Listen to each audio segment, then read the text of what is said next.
Here's a look at today's market movers with easy-to-follow futures and options trades from CME Group.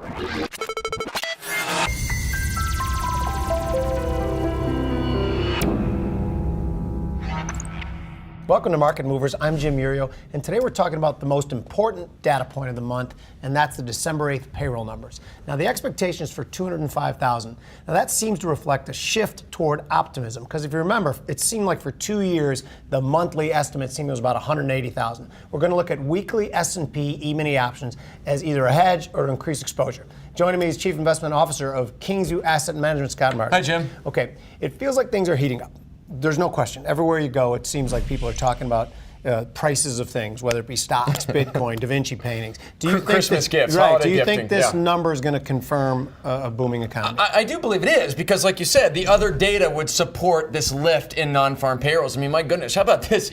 Earlier in this year, we were struggling to get good consumer confidence numbers, struggling to get GDP over 2%. Now suddenly, both of those things are a done deal practically, so I believe non-farm payrolls is going to follow. It is interesting. Okay, now earlier in the week, the Fed seemed to talk about being worried about lack of inflation. Powell then dialed back his estimates for GDP. Are you surprised by the new, seems more dovish talk from the Fed, considering we just talked about a boom that may or may not be happening? I think it's one of those situations, Jim, and I went through this a lot as a youth. The new guy at the party or the new kid at school, where you play nice at the beginning and you come out kind of open to learn and listen to everybody because of the fact that he has to ease his way in here. So it didn't surprise me that he was entirely dovish as he was, but I was surprised a little bit about dialing back the inflation's expectations, especially considering there would be a tax cut coming down the road and the fact that we talked about the stronger than expected economic data. So you're kind of saying if Powell's going to make a mistake, he'd rather make a mistake that pushes prices and asset prices up than make a mistake that creates them. Absolutely, which is a different scene than we had recently. Right. Now, before we dive into our trade discussion, I'd like to point out that as with all market movers, it's important to view these trades as examples that allow you to see different ways to use futures and options products to either manage risk or create additional trade opportunities, not as recommendations or advice. Pricing this out right now, the DES E-minis trading $26.50. Scott. So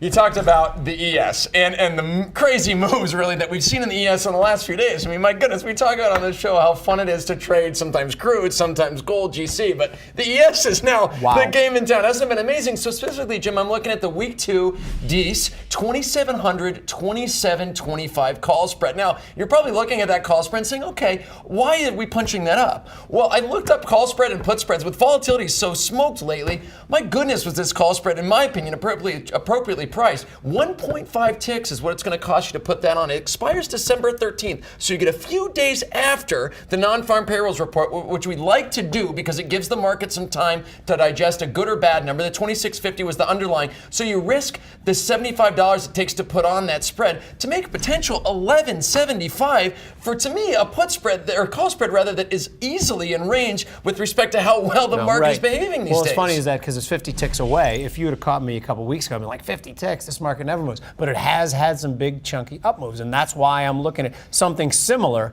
but I'm going with the December 8th, the day right of the non-farm. You're leaving me from the Wednesday. I know we normally do the Wednesday and let it percolate a little bit. But I'm looking at buying the week 2 DES, 26.75, 26.95, 20 ticks wide, call spread for 3.5 ticks. This one expires December 8th, like I said. The DES contract currently trading 26.50. It risks the 175 you put up to make a potential 825. So similar to Scott's, it's a fairly big risk-reward trade. Probably not likely to happen, at least what's the market telling you, but we think more likely than the market's pricing in. You can say that for mine too. Right, but you're taking away that Wednesday placement too, which hurts me in a way because I do like the fact, Jim, as we've seen, that Friday, that non-farm Friday can be a wildly volatile day. So I like having the extra couple days to where you can let the market settle out if you want to express yourself bullish. Last question. With the tax reform being center stage, does the jobs a little less important to the markets? This report might be, but going forward, if this jobs number at least falls into line with the other ones,